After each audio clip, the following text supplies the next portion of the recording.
Good morning, this is Doug Andraka here on 1180 WFYL, broadcasting live from the Jeffersonville Golf Club here in Montgomery County.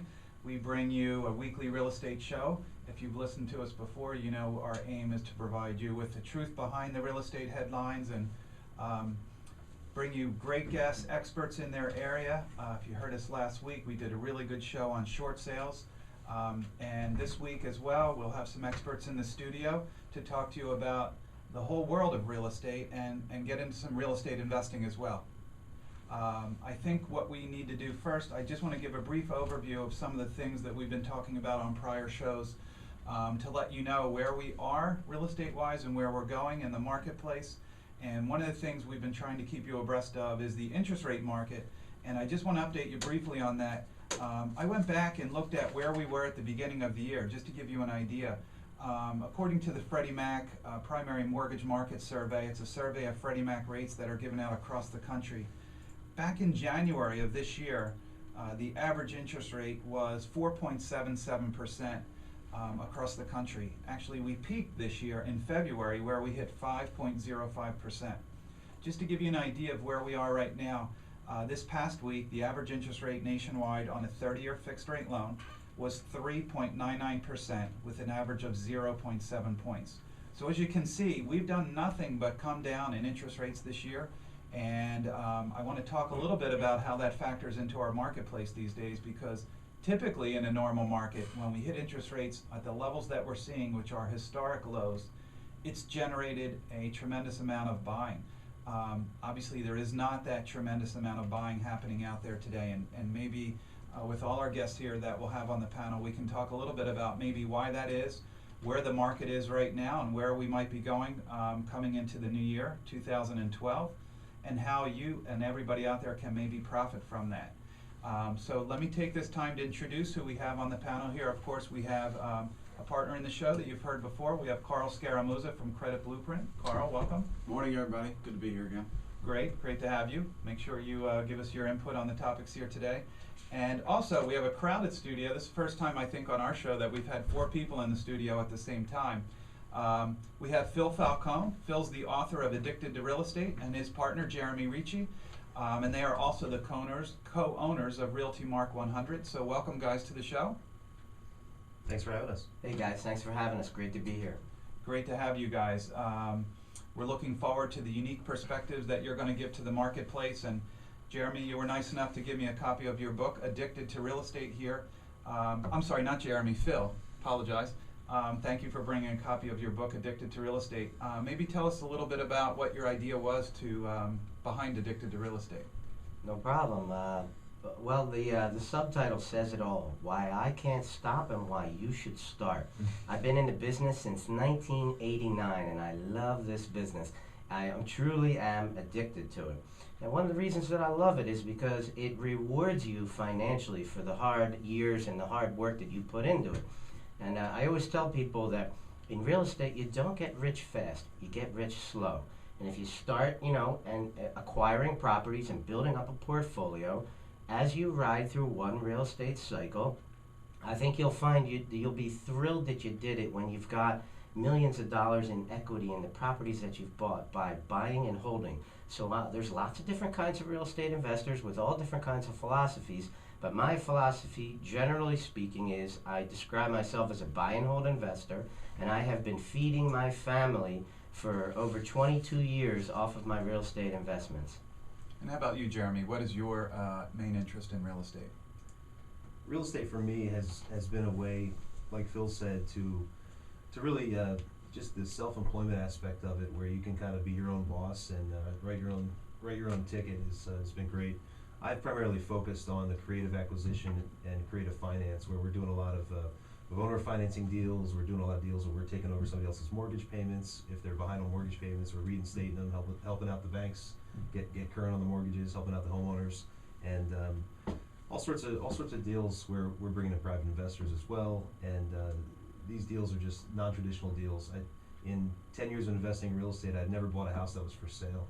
And I also never went out and used a bank to buy a house. We've typically done more creative financing situations on real estate. Now this is on the the investing side of things. So So are you addicted now as well? I'm definitely addicted to real estate.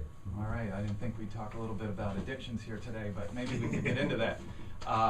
Think about what Jeremy just said. Have you ever heard anyone say that? I never bought a house that was for sale. I mean, it's really outside the box things. That's really unique, and let's get right into that. So you guys are heavily involved in your own investing, developing a portfolio of properties for your own use.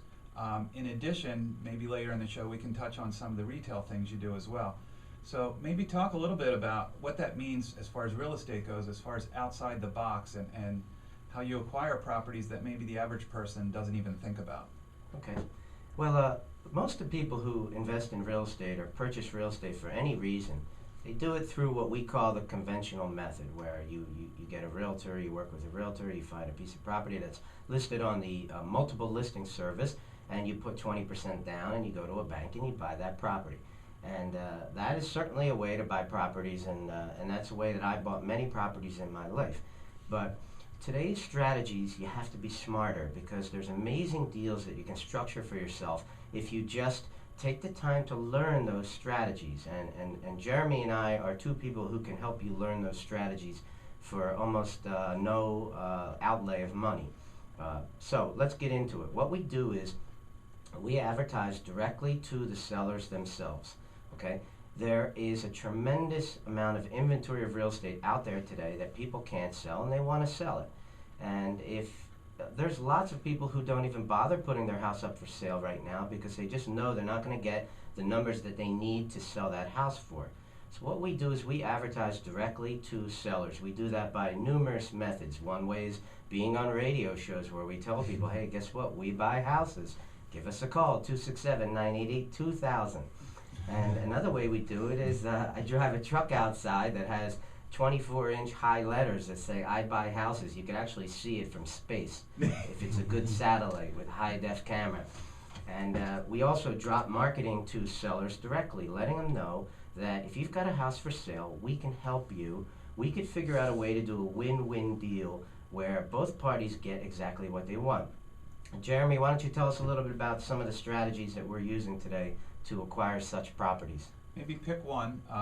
Obviously, on an hour show, we're not going to teach people how to do this, and we can talk about how they can get in touch with you guys and learn from you guys on some things you do. But maybe pick one that you think is unique that people can use in today's marketplace. Yeah, I think with the tightening of the financial market, and I'm sure you can speak to this quite a bit, is if you're a end user buyer where you're going to own or occupy a property, right now interest rates are at all-time lows. So it's a wonderful time to get I think the Freddie Mac rates are unbelievably low right now. So those first-time home buyers or people looking to buy a house for a primary residence that have good credit can get financing. Investors, on the other hand, they look at investors very, very stringently. And when we go to buy a house, we're typically talking to the seller about ways that we can do some owner financing in this market. So a lot of what we're targeting is free and clear properties. And the free and clear properties, there's a lot of flexibility. And the fact that we're dealing with the sellers face to face, we can actually make a deal. And a lot of what I do is determine what the seller's needs are, and it's never cash. And that's one of the things I teach people is the seller needs something, but it's not cash. It's really what the cash can do for them. And if you get into the why, the how and the what's just come out after that. So the why are they selling the house, and what is it that they're looking for? And typically it's things like they're sending their kids to college and they need to have money out of it for that, or they're downsizing and they just don't need this big house anymore. They're upsizing. They're moving out of state. There's estate situations. There's all sorts of reasons that somebody would look to sell a house, and that's really discovering the why and then structuring a deal that everybody's happy with. So a lot of times we can pay more money than anybody else because we care enough about the sellers to take the time to discuss that and find out what their needs are. Could you maybe walk us through, or can you think of a particular transaction that you worked on recently and walk us through what you did and why that might be different than the normal transaction that people see out there?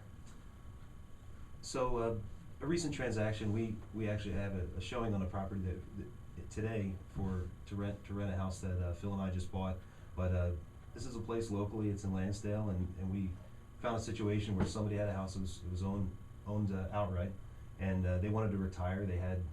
The house no longer served their purpose. They wanted to be up in the mountains, and they had 70-some acres in the mountains and decided that this house was the only thing keeping them from being up there. So winter's coming around and nobody likes to have a vacant house in the wintertime.